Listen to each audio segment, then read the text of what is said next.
Olá pessoal, tudo bem? Sou eu, Francisco Tupi. Quero agradecer primeiramente essa semana que foi o início do canal, a repercussão, a quantidade de curtires, de comentários. E num desses comentários eu recebi a pergunta de uma mãe, a Flávia Pulino, mãe do Hugo, e ela quer saber o quão bem faz o filho dela jogar Minecraft. Fala que muita gente diz que é bom, está associado à programação e tudo mais, mas que de fato ela precisava ter uma resposta mais direta para que ela realmente possa saber o quanto aquilo faz bem ou impacta positivamente a vida do filho dela. Então eu resolvi preparar esse vídeo em resposta a ela, e todos os pais, professores, adultos que convivem com criança, escutam e ainda não sabem o que é o Minecraft. Essa palestra eu dei num evento da Microsoft na Arábia Saudita semana passada, por isso que os slides estão em inglês, mas não tem problema que eu vou traduzir, a gente vai conversar. E é isso, vamos lá.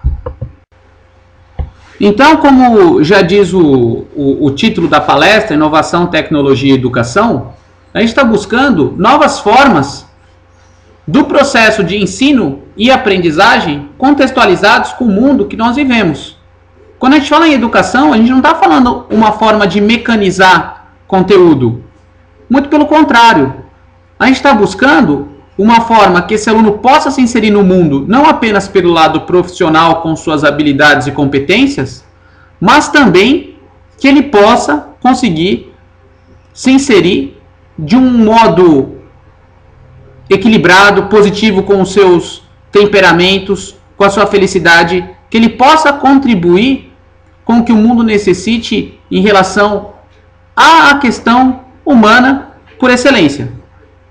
Esse gráfico que a gente está vendo aqui, ele é um gráfico que fala sobre a inovação, mas muito mais do que atingir um parâmetro inovador, é mostrar que cada pessoa tem o seu caminho para inovar. Então a gente tem dois eixos, o horizontal que vai do pensamento à magia e o vertical que vai do trabalho à brincadeira, e o cruzamento deles origina 4 tipos diferentes de perfis. Então a gente tem um perfil experimental, que a gente podia falar aqui que era o criador do Lego, né? Então através do pensamento e da brincadeira ele atinge o resultado.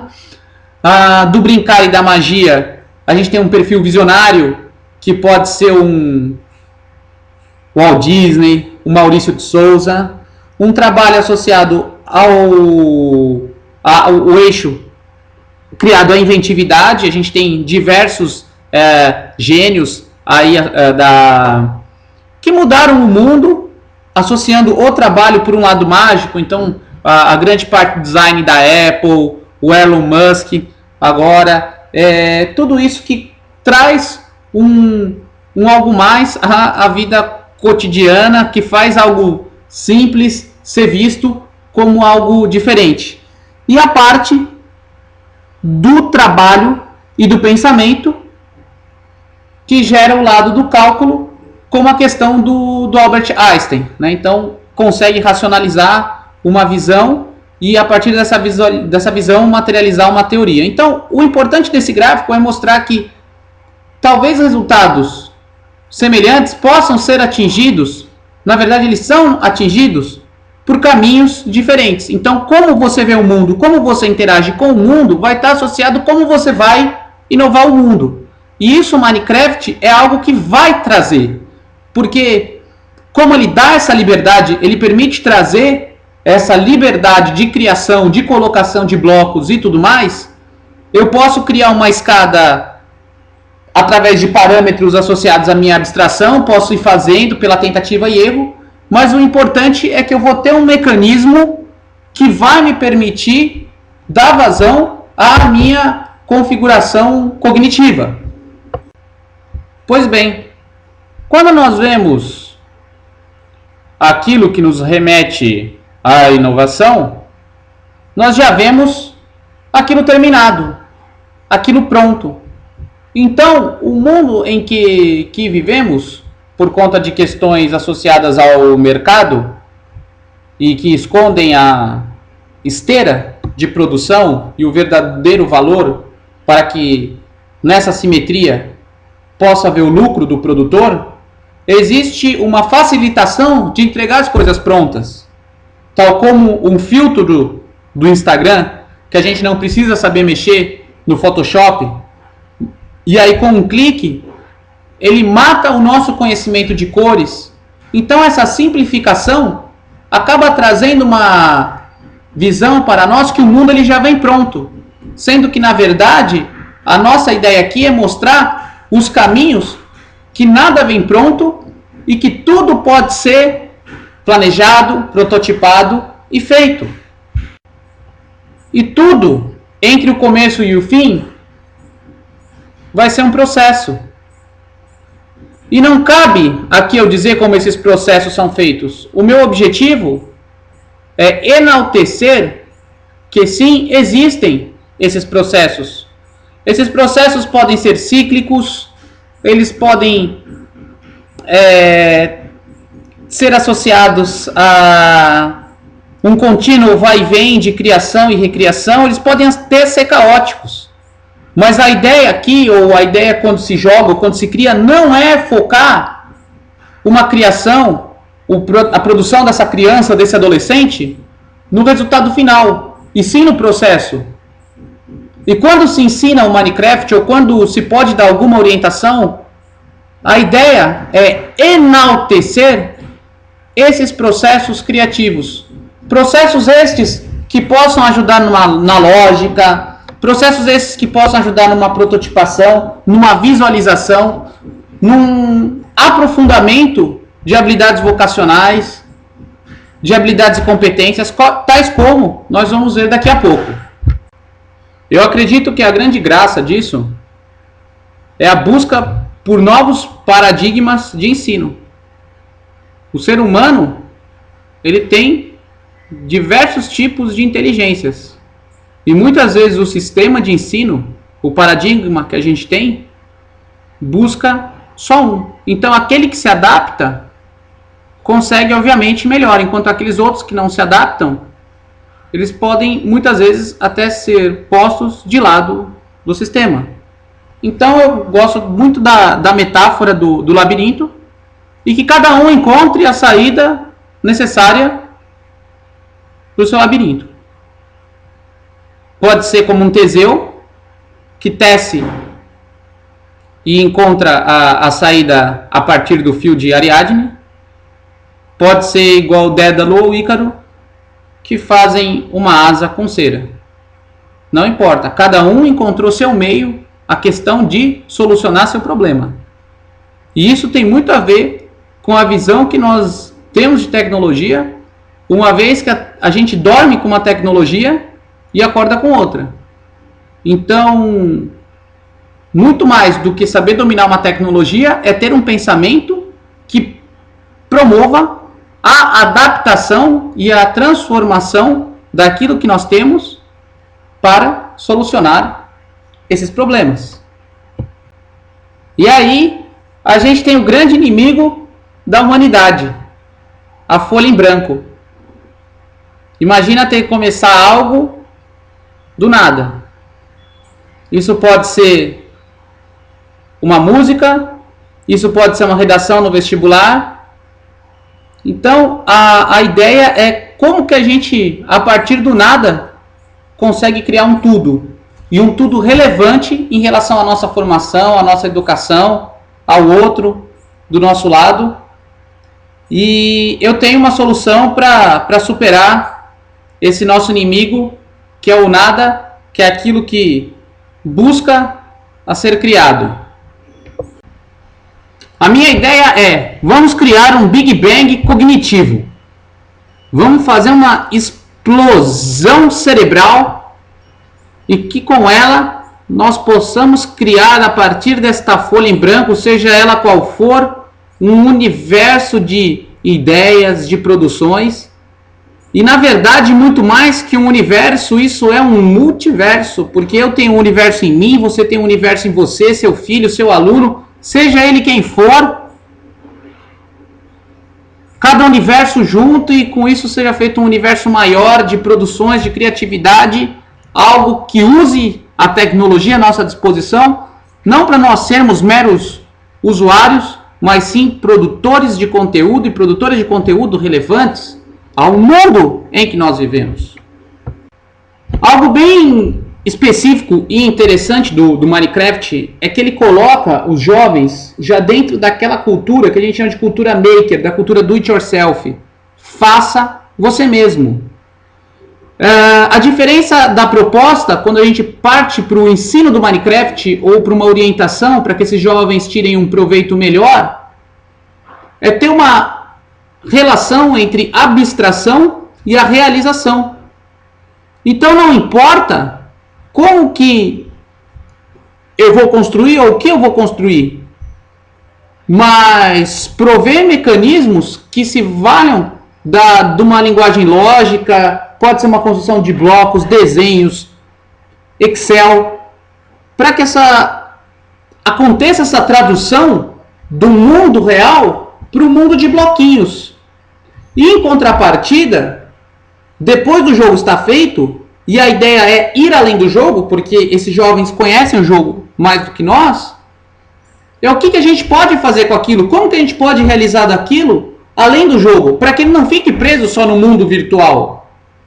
Então existem uma série de outras coisas que podem ser feitas com o jogo, como imprimir as construções em impressoras 3D. Tem uma série de plugins, de sites que batem foto do Minecraft, jogam para impressora 3D, ou mesmo esculturas com material reciclado, independente do recurso que tiver, mas a ideia é que aquilo que é feito de modo digital, a construção, bloco por bloco, seja trazido para a realidade. E existem diversos exemplos de como isso pode ser feito para trazer um resultado, como lugares que tem poluição, então se constrói dentro do Minecraft, depois se despolui, se publica, e com isso cria-se uma linha de produção que busque ter um resultado e que ele seja participante desse processo, que a habilidade dele ganhe outras exponenciações muito além do que ficar na tela. Comunicação efetiva. Do que adianta eu ter diversas ideias, eu ser um gênio da matemática, eu conseguir resolver tudo com equações, se eu não sei traduzir isso, seja em imagens, seja em planos, seja para o meu próximo? Do que adianta ideias que são perfeitas na minha cabeça e eu não consiga fazer com que esta perfeição, essa possibilidade ganhe o mundo real? Então, a ideia de processos colaborativos que busquem algum tipo de impacto, que busquem algum tipo de legitimação frente à sociedade, ele vem de como que eu expresso isso. Como que esse mundo que tem dentro de mim, eu consiga não só expressar ele, mas dividir com os outros mundos as outras ideias. Então aí a gente tem uma questão de saber fazer, saber aceitar críticas, trabalhar em conjunto. A comunicação dentro do jogo, ela pode acontecer por uma janela de chat. Então, para diversas pessoas em locais diferentes, e quando eu falo locais diferentes, pode ser não só na mesma casa, mas em outros lugares do mundo. E também via Skype, porque não necessariamente quando a gente trabalha com o jogo, a gente tem que jogar, a gente tem que estar ali no console, ele tem que estar instalado. Muitas vezes falar do jogo já é criar uma consciência a respeito do próprio jogo. E existem diversos projetos em diversas regiões do mundo que estão usando, que estão unindo essas crianças, criando uma inteligência global sobre o jogo. Então, por exemplo, aqui a gente tem o projeto do Skype. Esses jogadores juntos, eles podem trocar ideia, conversar, óbvio, dependendo da idade, precisa da supervisão de um adulto, porque a gente nunca sabe quem está do outro lado da tela. Mas existe uma série de iniciativas do próprio Skype para poder juntar professores, escolas e haver uma segurança com quem se está conversando. Então, essa questão de poder transmitir mensagens, poder conversar, poder expor uma ideia, aceitar que às vezes essa ideia ela não vai ser realizada, ela vai ser transformada, é algo que está intimamente associada à questão de saber se comunicar. Às vezes é uma comunicação simbólica, fazer uma construção e a partir dessa construção ela tem algum sentido. Então é a noção daquela ideia, daquela informação, ela realmente consiga ser veiculada e não só isso, ela consiga ser aproveitada de alguma maneira. Produção partilhada de conhecimento. Se eu não sei, já existiu pessoas antes de mim que tiveram essa mesma dúvida, que buscaram levantar essa informação e disponibilizaram ela. Então, no mesmo modo que eu posso consultar, eu começo a entender, começo a ver que existe uma rede de colaboração muito grande que não só disponibiliza conhecimento, que troca conhecimento, mas permite que eu também possa trocar conhecimento. E às vezes uma dúvida vai puxando a outro tipo de conhecimento, os conhecimentos são interligados por link, e a partir daí algo que começa com jogo pode desembocar dentro de um museu, pode desembocar dentro de uma placa de programação. Então a informação ela acaba sendo remontante e ela acaba trazendo mais informação. Outra coisa, no ambiente wiki, nem sempre aquilo que a gente põe permanece, porque é colaborativo. Vem outra pessoa, corrige, vem outra pessoa, corrige, e acaba havendo uma aceitação ou uma necessidade de compreensão de como que a informação ela varia de um lugar para outro, de que às vezes a minha informação ela foi útil naquele momento, mas depois ela foi acrescentada. Outro aspecto que mais para frente eu vou fazer uma aula só específica disso é o OneNote, o caderno colaborativo da Microsoft, que permite eu ter abas, eu ter uma série de objetos de informação dentro dele e ser criado colaborativamente. Então, eu junto com os meus amigos para fazer uma cidade, essa cidade vai ter circuitos, então eu posso separar, agrupar a informação por páginas e com isso fazer pesquisa, fazer os circuitos e com isso a gente cria um conceito novo, é um outro tipo de caderno, é uma mente coletiva, é um crowdsourcing indo além daquele conceito que a gente tinha de caderno que a gente coloca embaixo do braço e vai para a escola. Então hoje a informação ela é popular. O que não faz com que nós saibamos sobre a informação é não saber buscarmos. Então, no momento que eu tenho uma dúvida, uma necessidade que obriga eu a buscar, eu não só estou aprendendo sobre aquela informação, como eu estou refinando o meu sistema de busca atrás de informações. Liderança por influência, ou como a professora Marília Franco fala, hierarquia setorizada. Então, cada vez mais vai haver uma flexibilização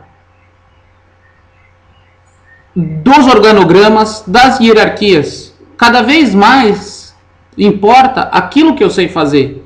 E aquilo que eu sei fazer é o que me destaca, não no sentido de uma chefia, de uma liderança forjada, de uma questão de ego, mas por uma questão prática. Então, apesar da genialidade que eu posso ter, isso não dá direito de uma certa imposição do meu valor. Então, o que acontece com isso? 10 pessoas, cada uma com a sua específica habilidade, e dentro dessas específicas habilidades, eu posso muito bem ter todos nivelados. Obviamente que aquele que sabe o conhecimento X em detrimento dos outros, os outros vão ouvir, vão respeitar e vão levar em consideração. Não é porque um quer, não. Está se levando em consideração a capacidade que esse indivíduo tem por ser aprofundado, por ser especializado. Então, dessa maneira, o que acontece? Aquele que desenha, ele vai ter uma opinião preponderante, mas ele sabe que se aquele que programa ou aquele que faz a trilha sonora vê algum conflito, os dois juntos têm que chegar a uma direção em relação a isso. Eu gosto muito quando falo do Minecraft, porque a gente tem três ramos, até identificados pelos alunos, de especialização. Você tem aqueles que se dão melhor construindo, que sabem todas as manhas, os macetes de craftar, que é montar os blocos. Você tem aqueles que gostam de decorar, então eles têm toda uma visão, como funcionam as paredes, os materiais, uma parte desse design de interior, podemos dizer assim. E tem aqueles que gostam de redstone, que é a parte de circuitos. Então, cada um deles sabe o que é melhor fazer naquele momento. E muitas vezes, quando eles se juntam, eles necessitam encontrar uma melhor solução que equalize, que equilibre aquilo que eles têm por necessidade de ser feito.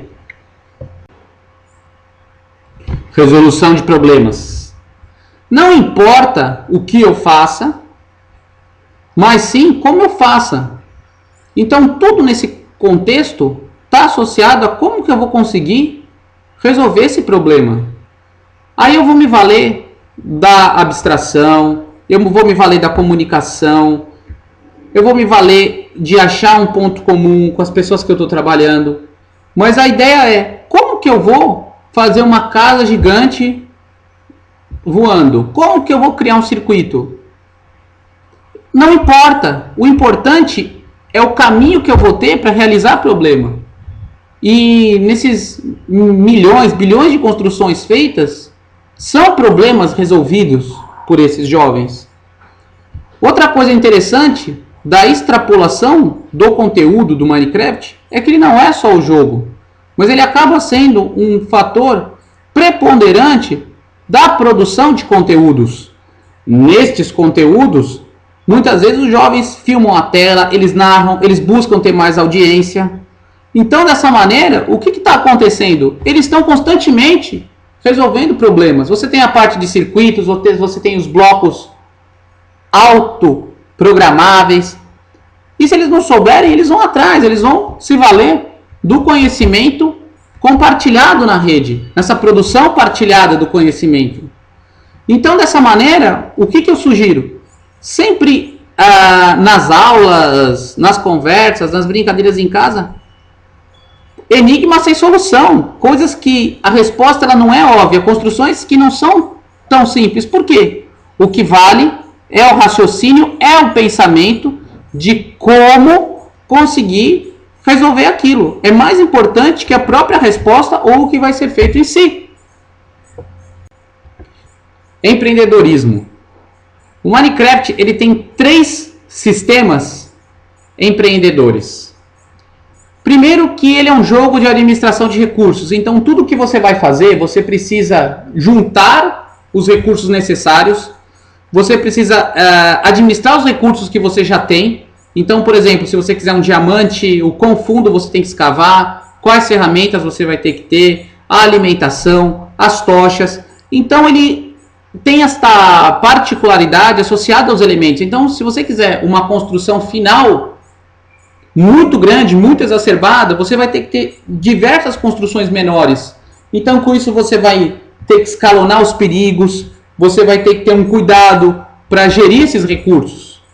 Além disso, tem uma parte de trocas, de comércios, junto com os NPCs, os personagens do jogo, né, os non-playable characters, de trocas para encontrar as magias, as poções. E por fim, conforme a gente já comentou, a gente também tem toda uma questão associada a isso que o jogo está causando nos jovens. É criar um canal, é conseguir mais view, criar um servidor e tentar vender, configurar esse servidor e tentar vender assinatura, né? Então tem jovens que, de uma forma ou de outra, eles ficam trabalhando em relação à cultura do Minecraft, criando camiseta, criando máscara, fazendo vídeos, de modo que isso possa ser um novo tipo de profissão, né? Como a antiga barraquinha de limonada que a gente tem nos exemplos da pedagogia do empreendedorismo, como a gente vê nos Estados Unidos.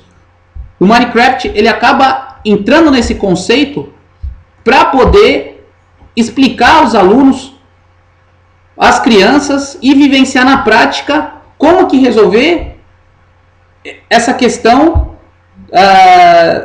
para poder gerar mais recursos, não só dentro do jogo, mas na própria vida. É isso aí, pessoal. Eu, por aqui, concluí a nossa aula. A ideia é até lembrando do que o Satya Nadella, atual presidente da Microsoft, falou, cada vez vem falando mais. A primeira vez que eu vi ele falar isso foi em uma pergunta que eu fiz pessoalmente para ele lá em Seattle, do futuro do Minecraft, o que a gente pode esperar do futuro do Minecraft, principalmente voltado para a educação.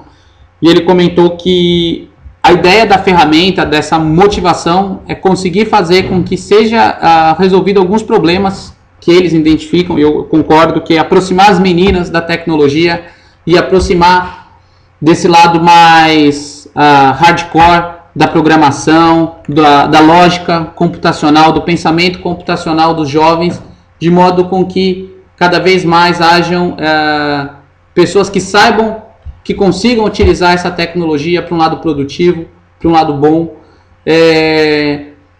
Eu acho super válido poder usar o Minecraft, mas contanto que aquilo que seja feito no jogo consiga ganhar alguma representatividade dentro da vida real. Existe todo um design, uma arquitetura de informação que eu estimulo para que, mediante a utilização do Minecraft, isso possa servir para atingir níveis diferentes associados à cultura, à tecnologia, à utilização de outras plataformas, jogando, e ao mesmo tempo a gente consiga ir aprendendo. É isso aí, chegamos ao fim dessa explicação. Quem gostou, clica no curtir, se inscreve no canal, que eu estou cada vez mais fazendo aulas relacionadas a esse tema, respondendo dúvidas de mães, igual essa pergunta que a Flávia fez. Precisar entrar em contato, tá aí o meu Twitter, tá aí o meu e-mail, fico à disposição. E é isso aí, pessoal. Obrigado, até o próximo vídeo.